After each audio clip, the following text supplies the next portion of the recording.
Bismillahirrahmanirrahim. Pada pertemuan ini kita akan coba pelajari satu paper yang berjudul The Vehicle Routing Problem. Bahas VRP ya. Jadi ini State of the Art Classification and Review. Ini adalah satu paper review namanya. Jadi paper review itu dia mengkaji ya, atau dalam istilah lain studi literatur ya. Jadi para penulis ini dia membahas tentang VRP dari berbagai paper, sudah sejauh mana perkembangannya, kemudian dia coba review dan klasifikasikan ya. Jadi dia tidak melakukan riset secara spesifik dengan VRP, dia hanya mempelajari dari literatur yang ada gitu ya. Nah, kita coba lihat abstraknya. Oh ya, ini paper terbit di Computers and Industrial Engineering. Ini adalah satu paper yang terkenal ya, Q1, dengan penerbit Elsevier. Ini diterbitkan tahun 2016 ya, edisi 2016.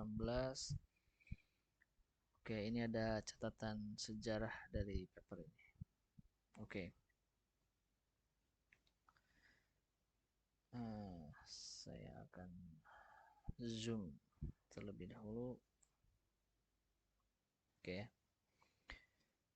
Nah, over the past decades, jadi selama beberapa dekade terakhir, VRP dan variannya sudah tumbuh ya. Artinya banyak para peneliti yang mengkaji, ever more popular in the academic literature ya. Jadi ya signifikan lah ya. Akan tapi the problem characteristic and assumption very widely. Akan tapi karakteristik dan asumsi dari masalah ini itu sangat luas ya. And few literature reviews have made an effort to classify. Jadi dan masih sedikit paper yang mengkaji, yang mereview literatur ya, masih sedikit untuk mengklasifikasikan artikel-artikel yang ada yang berhubungan dengan VRP. Dan artikel ini jadi si penulis dia menyajikan satu review taksonomi ya dari VRP, dari literatur VRP yang terbit dari tahun 2009 sampai Juni 2015 ya. Nih, jadi dia mengkaji paper yang terbit dari tahun 2009 sampai 2015 ya. Ini ada caranya ya untuk mendapatkan paper-paper yang terkait dengan ini. Jadi nggak nyari satu-satu pakai Google Scholar misalnya, itu ada caranya, ada softwarenya kalau nggak salah. Nah, based on adapted version of an existing taxonomy, nah jadi dia mengklasifikasikan, dia artinya dia menemukan atau mengkaji 277 artikel. Coba bayangkan, banyak sekali artikel yang dikaji. Makanya kalau paper literatur review itu biasanya daftar referensinya itu banyak ya dibandingkan dengan riset paper. Jadi ada dua jenis paper ya, ada review paper, ada juga riset paper ya. Kalau riset paper itu biasanya artinya dia melakukan riset tentang satu topik tertentu, dia mengkaji hal yang baru di situ, di kajian tersebut, dan biasanya referensinya nggak sebanyak review paper ya. Kalau review paper biasanya banyak sekali gini, sampai ratusan ya. Dan kemudian dianalisis tren ya, dari VRP berdasarkan literatur. Oke.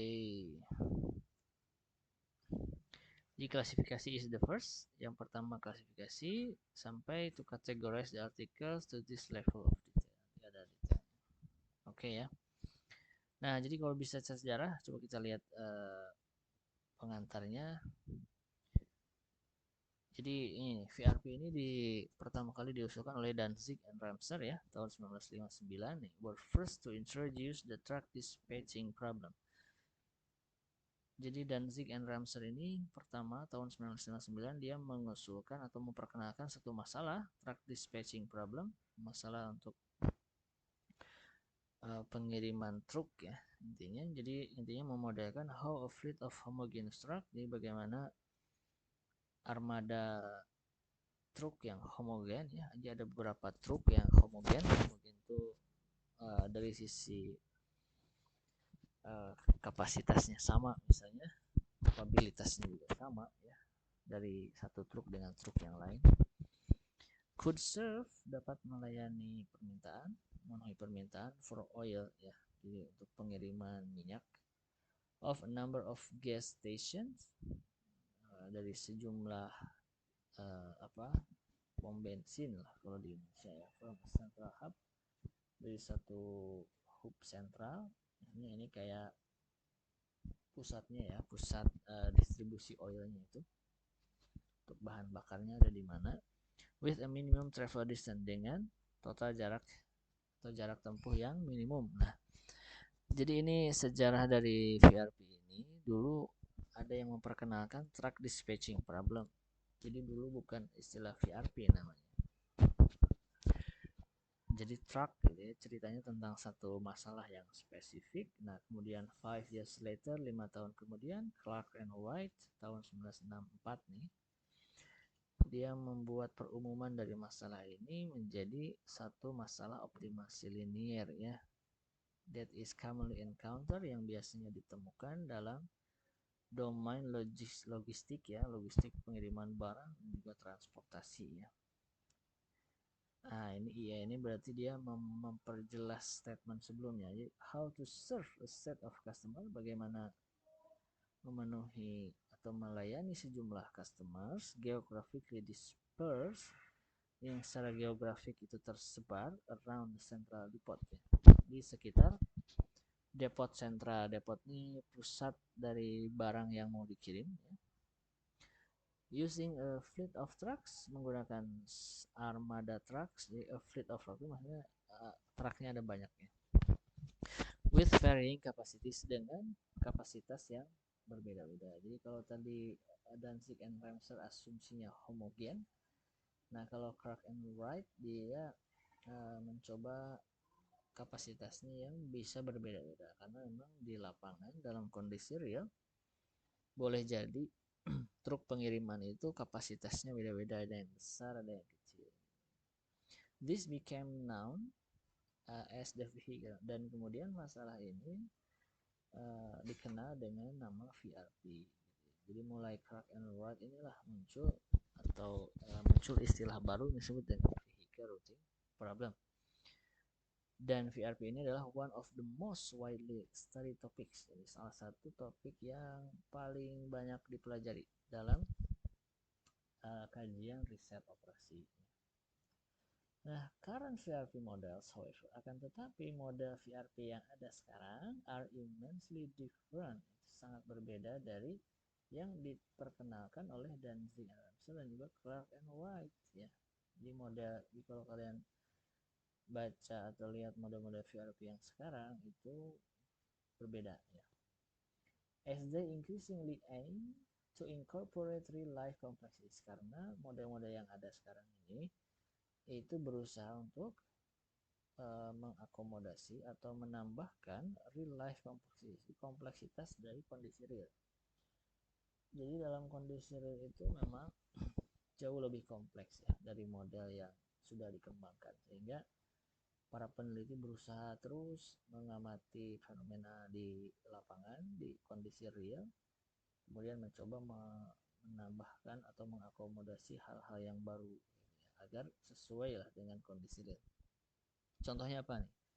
Such as time dependent travel times, seperti halnya waktu travelnya itu bergantung pada waktu ya. Reflecting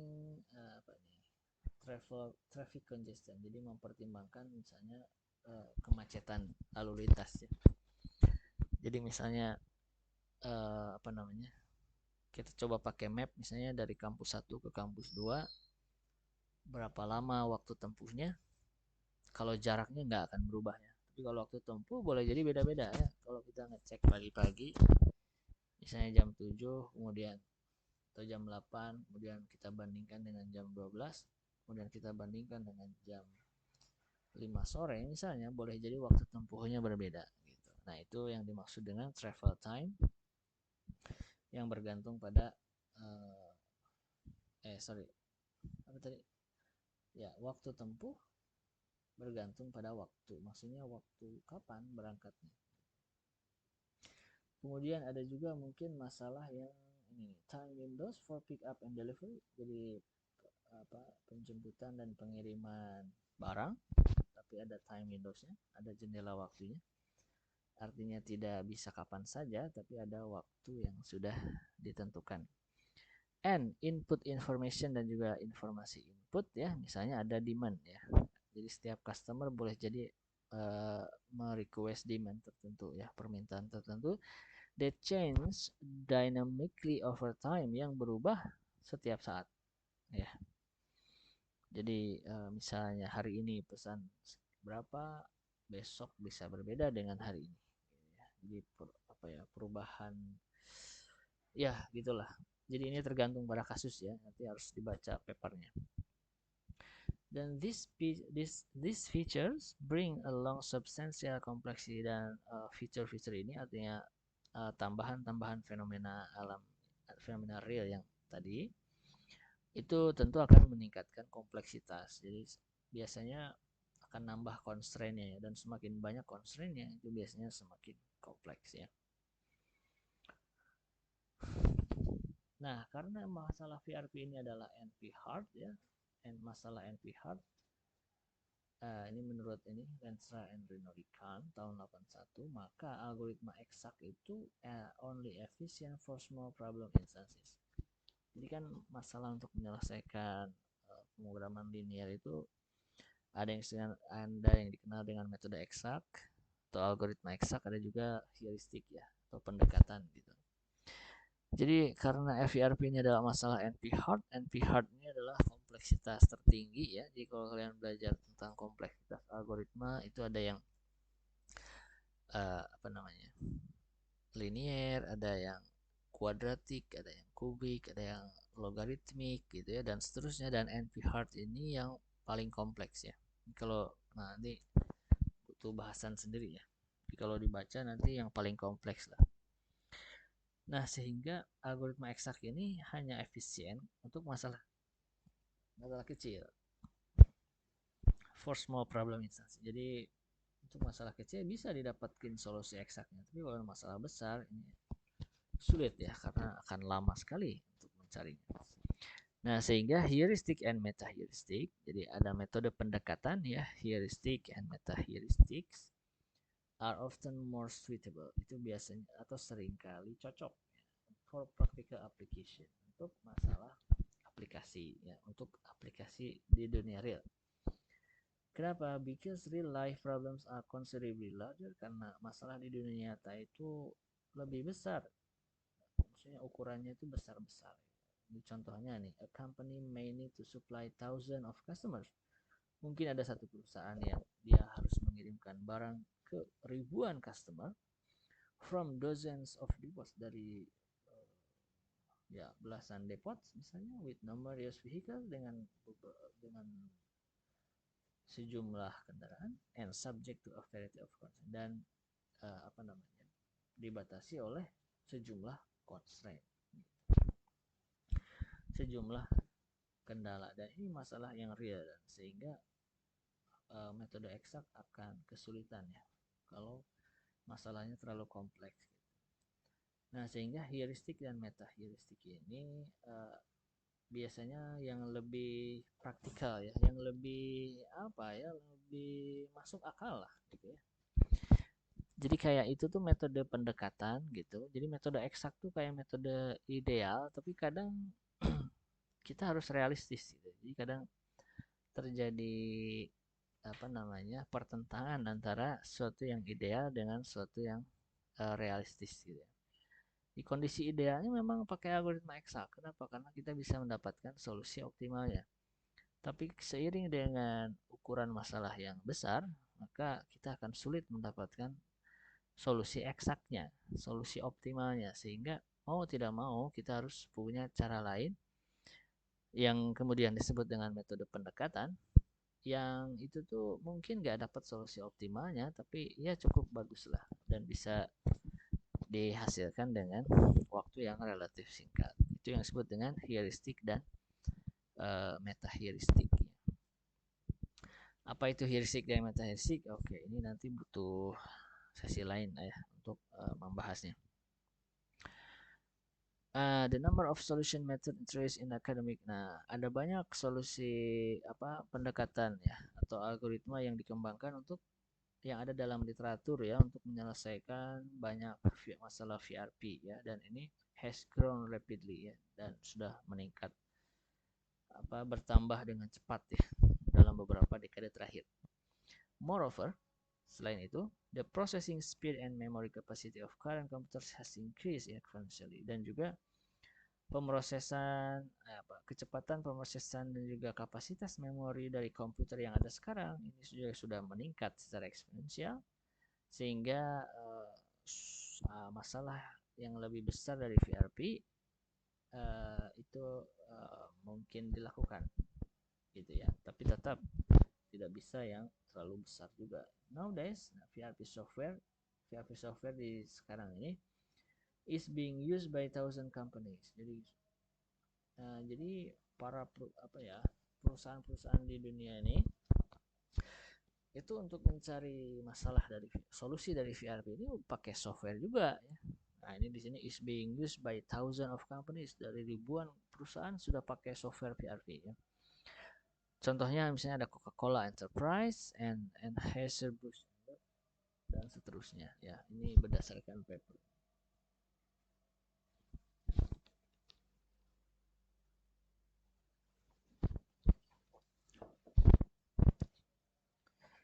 Nah, ada sebuah studi yang dilakukan oleh paper ini tahun 2009, dan dia menghasilkan atau mengkaji 1021 jurnal articles dengan VRP sebagai topik utamanya yang diterbitkan dari tahun 59 sampai 2008. Jadi ini ada paper review sebelumnya ya, sebelum si penulis paper ini melakukan literatur review. Itu ada satu paper ini dari tahun 59 sampai 2008, ada 1021. Wow, jumlah yang banyak sekali, banyak orang yang meneliti VRP. A number of books, dan juga sejumlah buku. Ini contohnya ada Golden dan seterusnya ya. Dan berdasarkan Exigolu ya, Exigolu ya tahun 2009, VRP literatur ini has been growing exponentially. Jadi katanya dari tahun ke tahun itu penelitian tentang VRP ini tumbuh secara eksponensial dengan laju 6% each year. Jadi setiap tahun itu ada peningkatan sebesar 6% dari yang sebelumnya rata-rata. This popularity dan popularitas ini makes it difficult to keep track of the developments in the field. Jadi akan ya cukup rumit lah untuk menelusuri sebenarnya perkembangan VRP ini udah kemana aja sih perkembangannya, karena saking banyaknya tadi. And to have a clear overview, dan untuk mendapatkan overview yang jelas tentang varian dan juga metode yang sudah dikembangkan. Oh ya, dia cerita tentang beberapa literatur, intinya saya nggak akan coba bahas secara detail ya. Nah, the purpose of this article, jadi tujuan dari artikel ini adalah mengklasifikasikan literatur ya, paper-paper tentang VRP berdasarkan karakteristik yang lebih rinci, dari masalah VRP. Oke.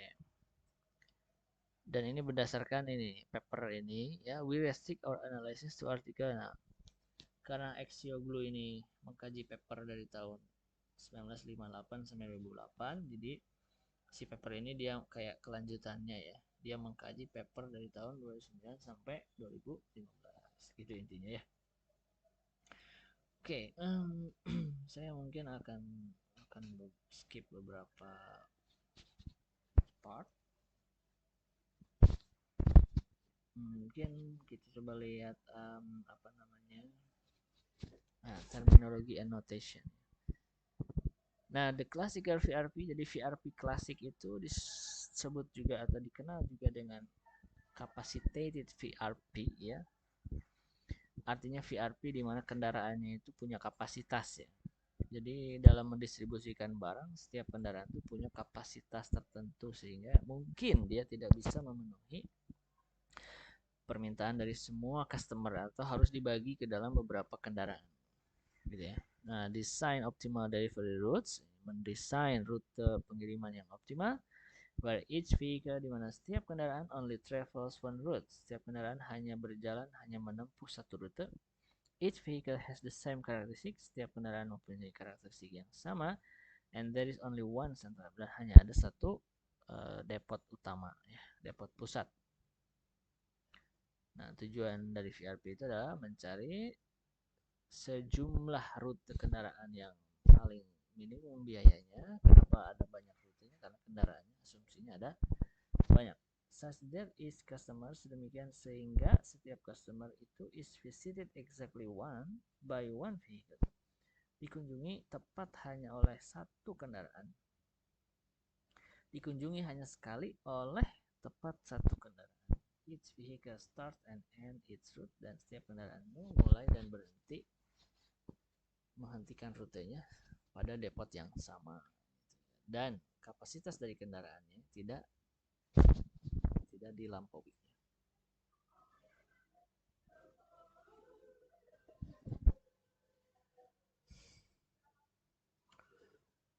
Oke, VRP klasik ini sudah di-extend dengan banyak cara, ya, atau sudah diekspansi dengan banyak cara dengan menambahkan aspek-aspek yang lebih real dalam kehidupan, ya, sehingga menghasilkan varian dari VRP yang banyak juga, ya.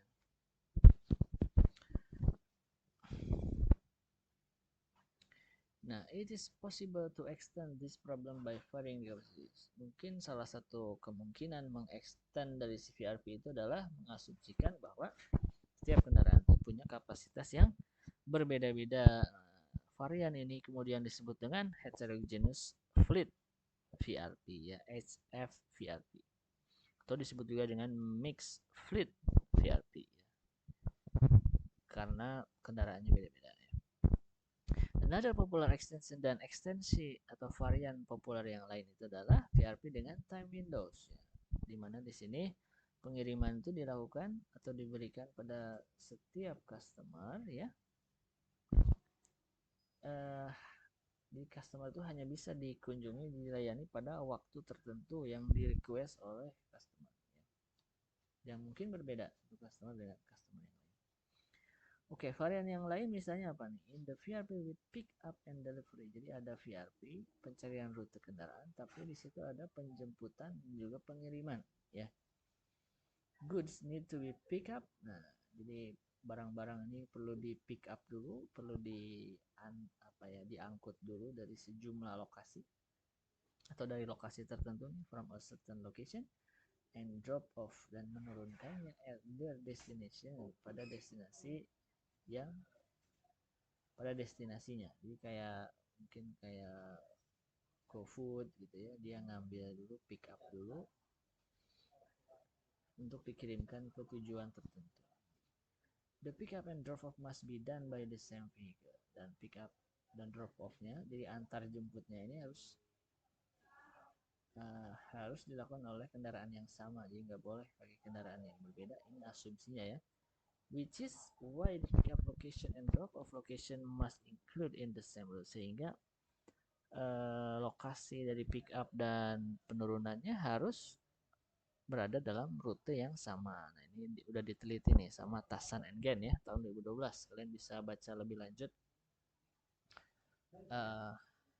per ini. A related problem is the VRP with backhaul. Nah, varian yang lain itu adalah VRP dengan backhaul, ya. Ini VRPB, di mana setiap vehicle does deliveries as well as pickups in one route. Nah, di mana di situ ada pengiriman dan juga pickups, ya, penjemputan dalam satu rute. Nah, ini juga mirip dengan yang tadi, ya. Some customer require deliveries. Beberapa customer itu membutuhkan pengiriman, yang kemudian disebut dengan line hauls, and others require pickup, dan sisanya membutuhkan pick up, penjemputan, ya. Tapi ini beda dengan pick up and delivery, ya. Jadi kalau pick up and delivery itu si kendaraannya itu dia ngambil, dan barang yang diambil itulah yang dikirimkan ke ke customer gitu. Tapi kalau yang with backhouse tuh kayak kayak apa namanya, dia ngambil dari beberapa lokasi,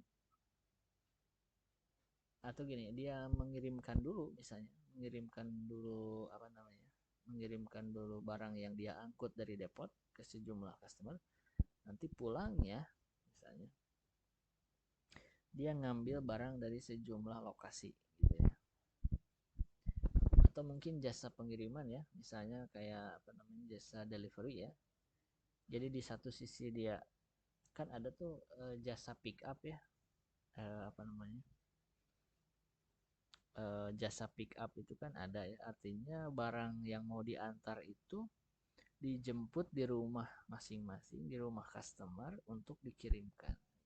Tapi pada saat dia mengambil, mempick up barang itu, dia juga sambil mengirimkan barang ke customer yang ada di sekitar itu. Nah, gitulah kira-kira with backhauls itu. Nah, jadi ada banyak variannya ya. Nah, the well-known milk run concept is derived from the success. Nah, jadi ini nih, ada konsep milk run. By employing milk runs, transportation cost and total distance travel can be decreased significantly and the vehicle loading rate increases. Nah, ini ada penelitiannya juga ya. Gitu kira-kira ya. Yang with backhauls. Ini harus baca lagi nih, yang milk run. Milk run. Kemudian varian yang lain ada multi depot VRP ya. MD VRP ini mengasumsikan bahwa di situ depotnya nggak hanya satu tapi ada multiple, ada banyak. Yang secara geografis ya, lokasi dari depotnya itu beda-beda ya. Ini ada penelitiannya di sini. Kemudian periodic VRP ada juga varian lain disebut dengan PVRP, is used when planning. Ini digunakan ketika perencanaannya itu dibuat over a certain period.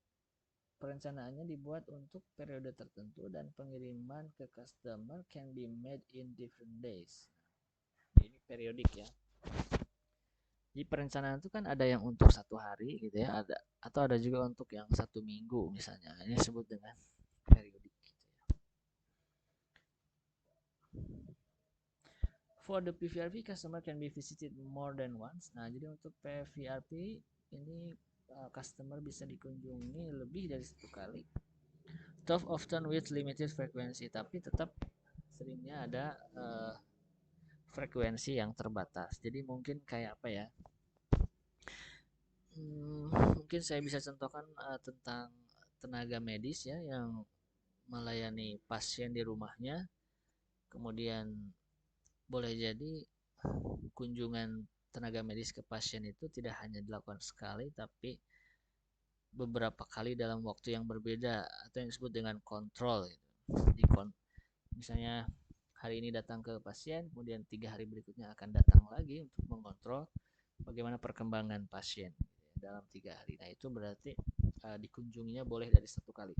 Jadi proses perencanaannya misalnya dibuat dalam 1 minggu ke depan atau dalam 2 minggu, kemudian nanti ada beberapa customer yang mungkin dikunjungi lebih dari 1 kali, tapi tetap ada batasnya, ada limitnya. Nah itu disebut dengan periodic VRP. Ya. Kemudian recently some of these variants have been combined into core rich vehicle routing problems. Nah baru-baru ini ada varian baru yang disebut dengan rich vehicle routing problems. Jadi itu kayak mengkombinasikan. Nah, simultaneously including multiple real life action. Jadi dia kayak mengkombinasikan beberapa aspek ya, dari varian-varian tertentu sehingga disebut dengan rich. Rich itu kaya, jadi kayak maksudnya lebih kompleks lah. Oke, kita coba lihat taksonomi ya. Ini taksonomi yang diusulkan oleh Axioglu ini. Jadi ada 5 karakteristik utama yang membedakan.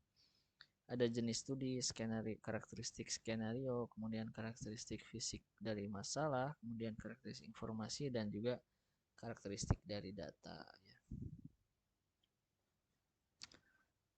Oke, the world adapted. Oke, jadi ini adaptasi dari apa namanya, paper Exiogu. Oh, yang ini ya.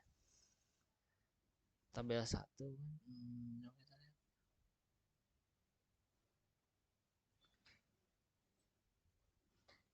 Oh, si table 2 ya. Tabel 2. Kalau tabel 1 ini tadi mungkin ke skip ya. Jadi ini hanya jurnal yang jurnal-jurnal yang dikaji oleh paper ini.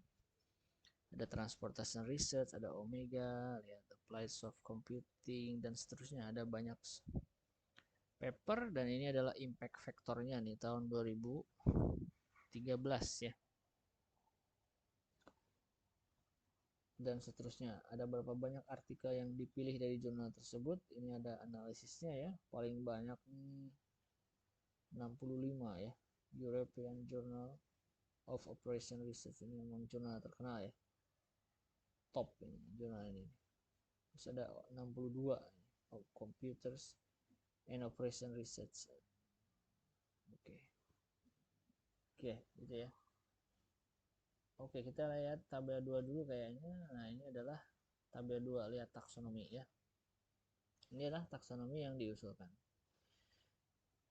Oke, ini dari jenis studi ya. Ada teori, ada applied methods, ada implementation documented, ada survey.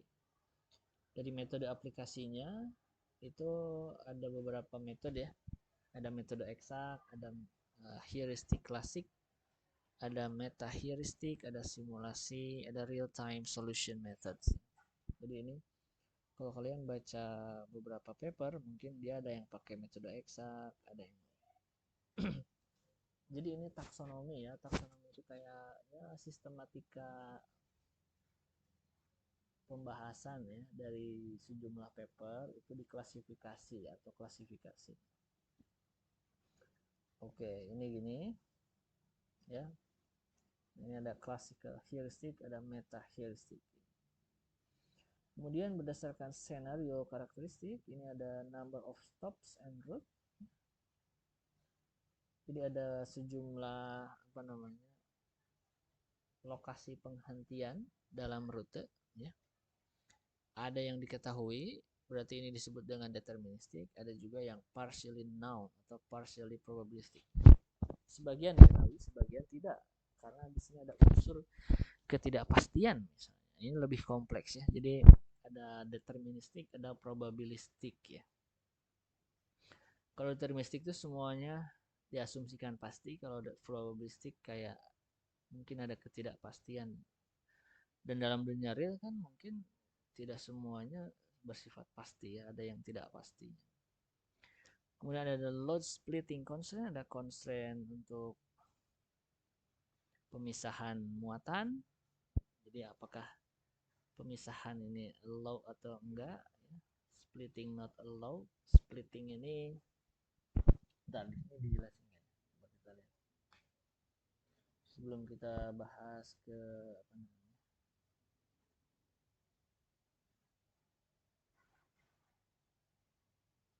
Oh ya, ini tadi kan di bold ya. Jadi berdasarkan metode ada classical heuristic, ada juga meta heuristic. Nah, defines classical heuristic. Nah, apa itu classical heuristic? Classical heuristic itu adalah heuristic atau pendekatan, metode pendekatan that do not allow the intermediate solution, yang tidak membolehkan solusi antara to deteriorate, untuk menurunkan during the process of finding better optimal solution. As a result, they often get trapped in local optima. Jadi kalau metode heuristik itu kayak gini, kita mau mengimprove solusi yang ada, kemudian setelah kita dapetin solusi baru, udah itu kita anggap sebagai solusi baru. Nah, itu disebut dengan classical. Jadi nggak ada intermediate solution. Maksud intermediate solution itu kayak misalnya kita mau mengimprove solusi yang ada ini kan, misalnya solusinya itu A asalnya, kemudian kita dapetin solusi baru B. Nah, B itu setelah kita dapetin B, B-nya itu masih berusaha untuk diimprove, mungkin akan dapat solusi lain yaitu C, maka solusi di iterasi tersebut tuh kalau memang C yang lebih baik yaitu C. bukan B. Jadi B itu solusi intermediate-nya di antara. Maksudnya dalam satu proses iterasi itu nggak cuma menghasilkan satu solusi, tapi mungkin ada beberapa solusi yang dicari, kemudian kita cari yang terbaik gitu. Nah, sehingga kalau yang heuristik itu yang cuma satu iterasi satu solusi itu biasanya terjebak pada lokal optimum. Nih, they often get trapped. Ini terjebak in local optima. Nah, examples include, nah ini contohnya ya, ada saving algorithms, ini algoritma savings yang dikembangkan oleh Clark and Ward, and improvement heuristic. Ada juga ini lambda op mechanism ya, oleh Lin. Di sisi lain, meta heuristics on the other hand ya include mechanism that avoid getting trapped. Jadi kalau meta heuristic itu dia punya mekanisme untuk menghindari terjebak di local optimum ya. Contohnya ini ada tabu search, ada simulated annealing. Oke, di sini yang dibahas ternyata nggak semua klasifikasi dibahas ya. Di sini ada on-site service or waiting times. Jadi ada waktu tunggu kategori 2.5.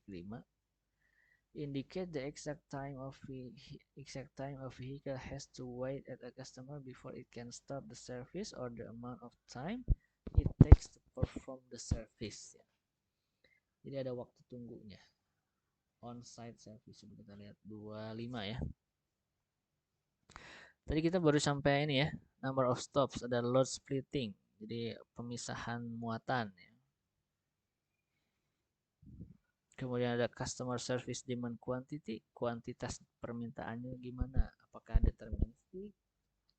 Kalau deterministik itu kayak pasti gitu, ini si A butuh 5, si B butuh 10 dan seterusnya. Kalau stokastik itu ada unsur ketidakpastian, jadi si A itu mungkin dia butuhnya antara 5 sampai 10, si B butuhnya antara 10 sampai 15. Jadi ada unsur ketidakpastian di situ karena misalnya bergantung pada situasi tertentu. Misalnya bergantung pada habis tidaknya barang, boleh jadi. Jadi kayak orang mengirimkan barang ke sana baru ditanya, butuh berapa? Nah, ketika di situ baru tahu kondisi kondisi sebenarnya. Jadi misalnya gini, ada customer, kita mau ngirim ke customer A, tapi si customer A tuh nggak ngasih kepastian dia tuh butuh berapa sebenarnya. Tapi berdasarkan data sebelumnya gitu, si customer A itu dia pernah minta minimum 10, maksimum 15. Oke, berarti di sini ada unsur ketidakpastian ya. Karena misalnya si A itu kenapa nggak bisa mutusin karena bergantung pada permintaan hari itu dan saat itu juga gitu. Jadi berdasarkan tren misalnya 10 sampai 15. Ya udah, berarti kira-kira ada di kisaran itu. Jadi ada unsur ketidakpastian di sini, ada uncertainty. Nah, dan ini memang kondisi yang boleh jadi lebih real di lapangan ya. Tidak semuanya pasti. Kalau deterministik itu kayak si A butuhnya 12, udah kita asumsikan dia pasti. Nggak mungkin ada penambahan atau pengurangan. Atau unknown ini berarti tidak diketahui. Jadi boleh jadi ada kajian dalam literatur yang si permintaannya itu tidak diketahui. Artinya mungkin kayak tadi ya, kita mau mendistribusikan barang ke sejumlah customer, tapi kita nggak punya data. Ini si A ini butuh berapa? Di si A ini kayaknya bakalan butuh, tapi kita nggak tahu butuh berapa. Kita nggak punya tren data sebelumnya. Dia pernah minta berapa gitu. Berarti kan unknown ya, contoh tidak diketahui. Nah ini on-site service ya atau waiting times. Jadi waktu tunggunya itu gimana sih?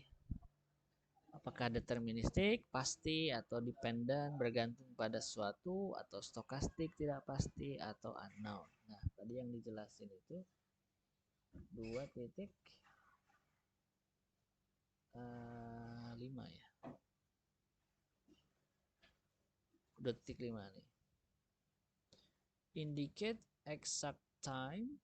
Nah, waktu eksak sebuah kendaraan harus menunggu pada customer before it can start the service. Jadi masih ingat kalau kita bicara time window itu kan service itu tidak bisa dimulai paling cepat ya sebelum pas opening time window ya. Di waktu time window awal itu ya.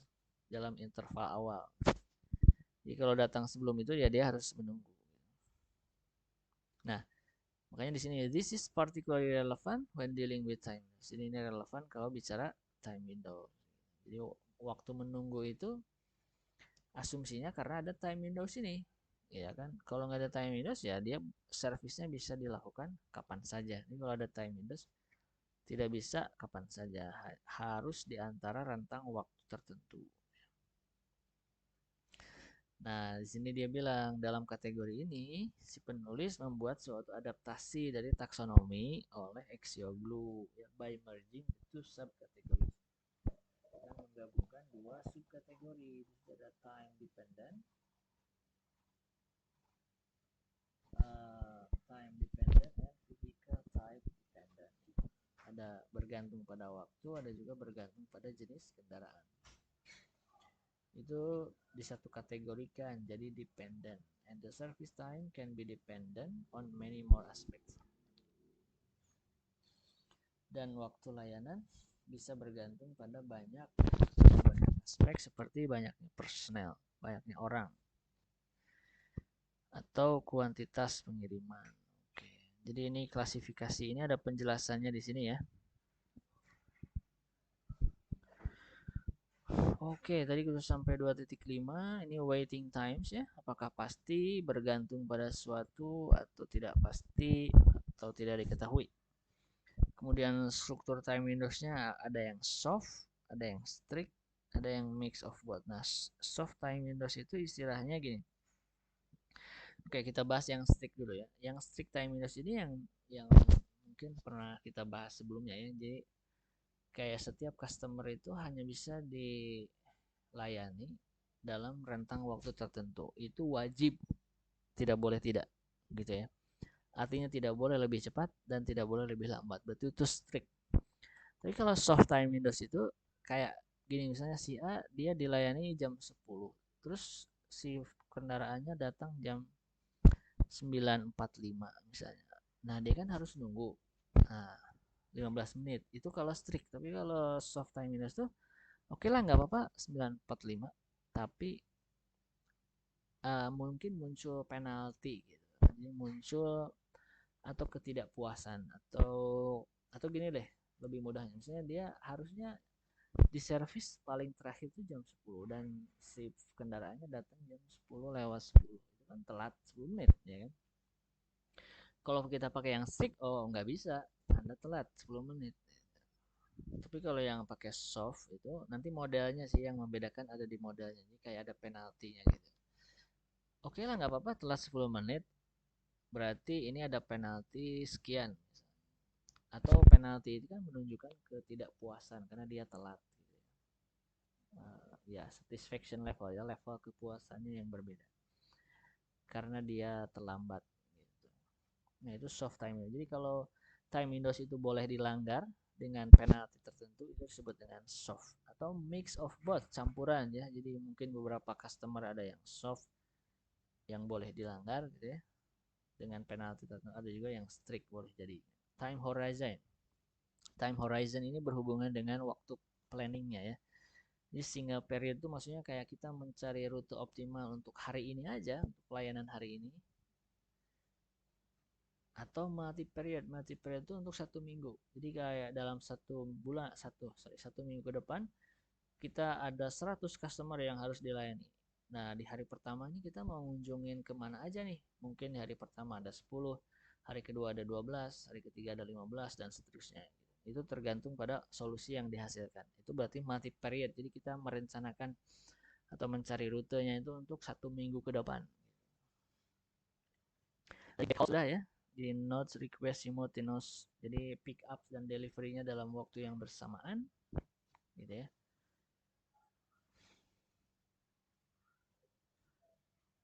Ada backhouse, ini ada covering concern, ada precedence. Oh ini lebih kompleks nih. Saya belum pelajari yang 2.9. Oke, kemudian ada problem physical karakteristik. Nah ini kalau dari sisi desain jaringan transportasinya ada yang directed, ada yang berarah, juga undirected, tidak berarah. Di directed itu kayak misalnya dari A ke B itu ada panahnya gitu. Artinya nggak bisa kita pergi dari B ke A kalau memang panahnya hanya boleh dari A ke B. Jadi kayak jalan satu arah. Kayak gitu ya. Jadi dalam jaringannya itu ada arahnya. Jadi kita nggak bisa sembarangan, nggak bisa berlaku bolak-balik. Kalau undirected berarti biasanya dia berlaku bolak-balik. Oke, ini location of address, lokasi dari alamat customer ya, ada customer on node, customernya itu pada node, pada titik, atau arc routing instances. Mungkin ini pada arc ya, pada sisi atau apa ya. Number of points of origin, ini banyaknya depot ya. Depotnya boleh single, berarti single depot, atau multiple ya, banyak depotnya. Kemudian number of points of loading or unloading facilities ya, ini banyaknya titik loading. Oh ini depot ya, apa maksudnya single of origin, titik asal. Oke, harus dibaca dulu ya. Ada window type, time window type, ada restriction on customers, ada pembatasan untuk customer, ada pembatasan untuk depot, ada pembatasan untuk drivers. Ini saya belum kaji, harus dibaca dulu. Apakah dijelaskan di paper ini atau harus membaca papernya langsung ya. Number of vehicles, ini ada kendaraannya, ada yang satu aja, kemudian ada beberapa kendaraan tapi terbatas, atau unlimited number of vehicles, artinya tidak terbatas.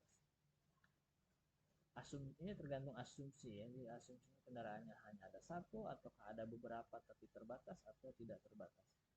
Kemudian kapasitas ya, pertimbangan kapasitasnya, ada kendaraan yang memang punya kapasitas terbatas, jadi kayak mobil box gitu, itu ada kapasitasnya, atau asumsinya uncapacitated, tidak ada batasannya, karena misalnya barang yang dikirim itu nggak dalam bentuk volume kendaraan, tapi mungkin berupa layanan, makanya uncapacitated. Kemudian vehicle homogeneity, nah homogen ini tentang kapasitas homogeneous ya. Jadi misalnya similar vehicle, jadi setiap kendaraan itu punya kapasitas yang mirip-mirip atau sebut saja sama. Ada juga yang heterogeneous, berarti kapasitasnya beda-beda. Atau load specific vehicles, apa ya?